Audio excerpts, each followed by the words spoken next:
Hey guys, it's Kusi. Let me welcome you to episode 6 of this Zero to Hero Restoration Druid, in which I will attempt to get all plus 10 keys timed, as well as potentially trying to get a plus 12 key done without any help of a friend list, external gold, and of course no radio connection to my main, or while pugging hardcore, as I don't use my own key, meaning only applying to random groups is the play.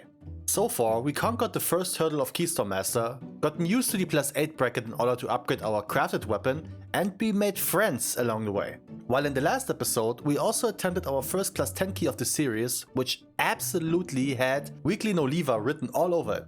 But did we finish the run? Or was my incompetence in healing and our party's lack of ability to minimize damage incoming simply too much for us to handle?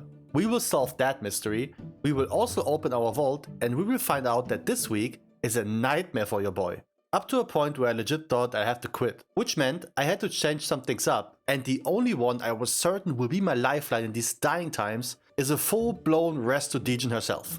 So if that sounds like an episode you want to get the tissues ready, cause there ain't no way in hell you guess how many keys I depleted this week so far, then make sure to hit the like button, as well as subscribe, because there's always a light at the end of the tunnel, and screw that, just roll the intro.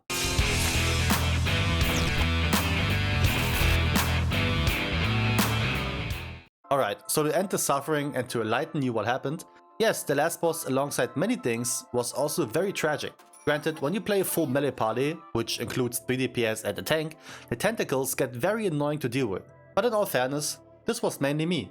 At least from my perspective. I usually forget that this boss hurts a lot very quickly. I need to be prepped for this a lot more, as having HOTS on multiple target up is key in order to deal with the debuff quickly.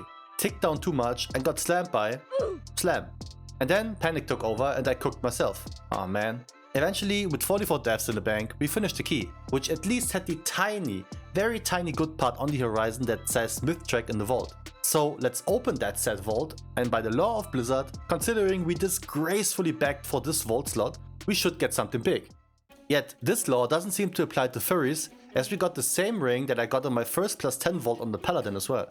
However, I did an oopsie. Mastery Reverse is not bad by all means. Haste is good, but having those two stats that just increase my heal output as well is really good. But my dumbest decision making from the last run extended itself towards this vault, and so I chose the wrists. Which was even extra dumb, because I do have those wrists on champion with a socket. Are you stupid or something? Look man, no idea why I did that. I had instant regret. Let's not ask questions and just forget about it. With this new week, we also got a different affix to play again. While Tyrannical is the one applied below plus 10 again, we also got Salathat's Bargain Ascension returning. This one places 10 void droplets rather close to each other, which need to be dealt with by either kicking, purging, or the easiest, CC them. Mass CC is the keyword here, and I personally can deal with that thing very easily. In-cap Roar is always ready when the orbs spawn, and so I'm not worried at all during this week. Though Tyrannical does worry me a little bit, not gonna lie. With that being said, let's step foot into the one that isn't known to be a difficult boss fight dungeon at all, Stone Vault. And this one started off so nice. Big pull, no wipes, and without lust. Seems good. What didn't seem good was the first pull on the first boss. You see, the boss does put a debuff onto a tank that, if dispelled, is a built-in damage reduction. So our duty as a healer is to dispel this before the big tank buster happens. Problem here is that the tank buster will apply that debuff, which means the very first one is on a naked tank. So in order to prep, I put my only damn external on him in Ironbark, and that dude still got sent to Narnia in one blow. Now here's where I struggle a lot, to be honest. Healing the party up during the 3 dots you get by destroying the stone pillars just before the big stomp. Now, my chat told me that you kinda just want to deal with 2 of the pillars before the stomp hits, just because it's easier to heal up. Is that how it works? I mean, granted, some people died randomly in there, but I know exactly how that feels, so I won't be mad at that. We wiped 2 times on this boss. Psych! But we got more. Believe it or not, we got through it, which is great, I guess. For a nice change of pace, we got through the second and the third boss without any problems, and eventually even finished this thing, slightly overtimed. So let's change some things up with Grim Battle. Not too worried about this one, at least up until the last boss. And yet I felt a strange feeling that this could end up very badly. Not sure if it was the failed placement or maybe a weird talent build, but something was not right. Our damage was ass, dude. And then we had the great idea to not clear any more trash before the second boss, which meant we played it with very limited space. Now, here's where I claim that I carried that, sorta. I baited the cone like a real one. And then I didn't heal myself to die. You win some, you lose some. And then I baited the cone again, but this time Giga shit. Sometimes you lose some and sometimes you lose even more. Oh hey, look at that, we got the same cloak again. Isn't that cool? For motivational purposes, I went to a +8 key and timed this one for the first time in at least a long time. With that tiny boost in confidence, I was ready to do more +9s. So let's return to the start, Stonebolt 9 again, as I felt I was ready now. And ready I was. Easy first try on the boss. Easy party wipe cause of LOS. Wait, what? I reckon that Tank and I won't be friends after this one, cause I never understand why DH just jump into the pack, using the global to not press anything of use. Jump doesn't do shit. So he goes in and gets clapped. And while I try to position myself in front of our party every now and then to be able to just sit down and wreck mana, some tanks take it as a sign to just go ahead faster. So did he. Died with Meta, Brand, Chaos Nova and Darkness up, but hey, at least he knew how to press the leave party button. I was so mad at this point, mostly at myself cause I still felt so weak. So what better place to find your inner peace than City of Threats? Easy dungeon, easy bosses, something no one ever said. I quickly learned that the second boss doesn't mess around at all. The icy dagger thingy paired with the bleed that is going on as well was nothing to sneeze at. For some reason I also lost the ability to use Life Bloom. Watching the replay I can just tell that I never press it for some unknown reason. Also pressing Convoke during Tree of Life gonna be the dumbest thing I've ever done. But I know why you're here. Third boss. Dark Pulse. But boy do I have news for you. This ain't gonna cut it, chief. Just a setup. Pots, no trinkets, no trees. Convoke though. At least some wins for me today, baby. Now on the last boss, I quickly want to mention something. As a warrior, you can spell reflect almost every splice cast from the boss.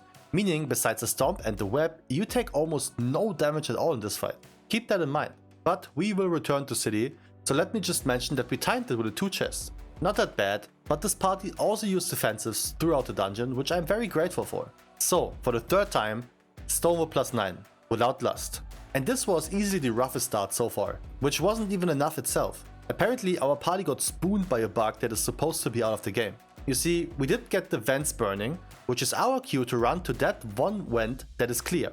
Which didn't happen because we got trucked instantly by the boulder.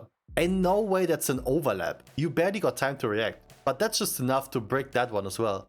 Which means, back to the motivational siege key. Good lord, that feels awesome. Now here's the thing, am I ready for +10 keys? I don't think so. Does my gear suggest that I'm ready for +10s? Absolutely. So the gloves go off, and if I have to be the one to brick keys just so I can learn, then so be it. This was an attitude I quickly regret, as I actually was the reason we potentially bricked this +10 key. It was a good run up until the second boss. Man, this was a rough one. And it didn't help that I got slapped quite hard. It was so confusing to me that our tank ran away from the party, which made me think that he's using AMS just to not get the debuff at all.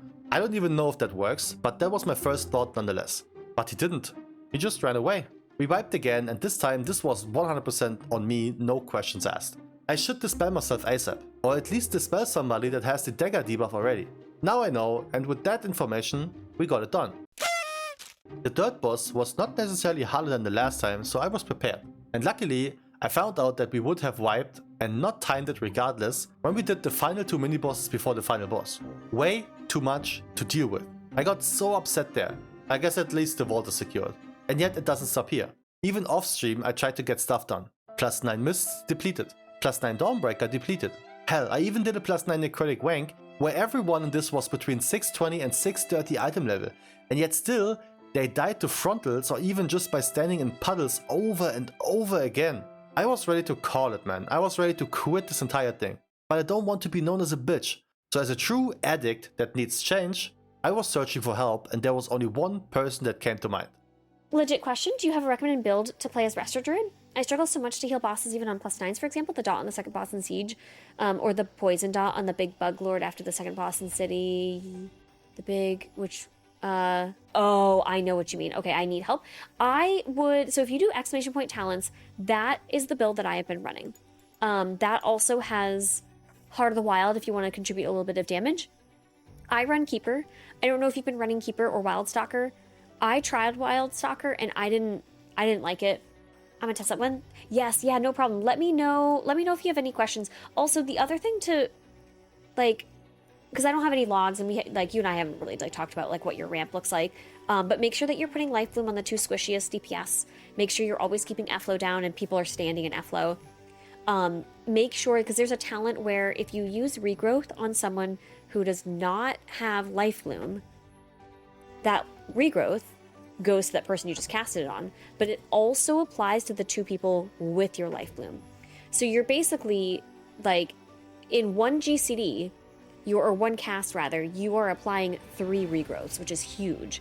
So make sure you're doing that. If you feel like someone has a debuff and they need like an extra mastery stack, you can use rejuve on that person as well. What else am I missing? Cenarian Ward heals for a lot right now. You could also apply that to anyone who has a debuff or who needs like some extra healing.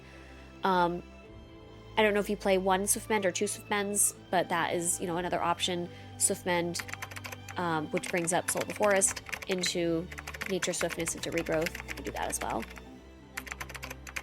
Naturally, I tested that one out. Things to mention are Rampart Growth, which is what she said is the one that applies regrowth to both targets affected by Life Bloom, and Prosperity to give us 2 Swiftments. Double Swiftment is also insane to proc the 10-second Tree of Life a lot quicker. This build also runs with Master Shapeshifter, which will take care of the mana issues I'm having lately.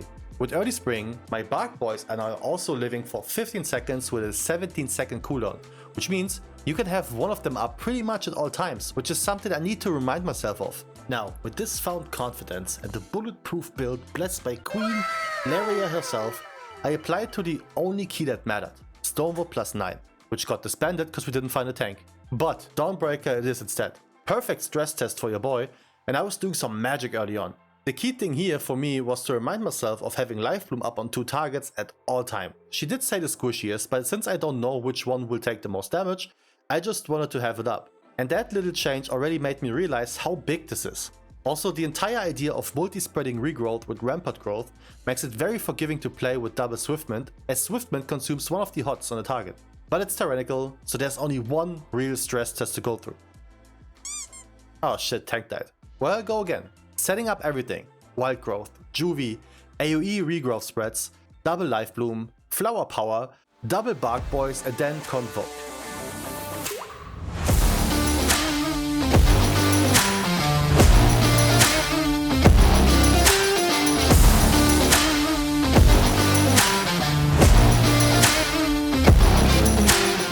Bro, I am so him!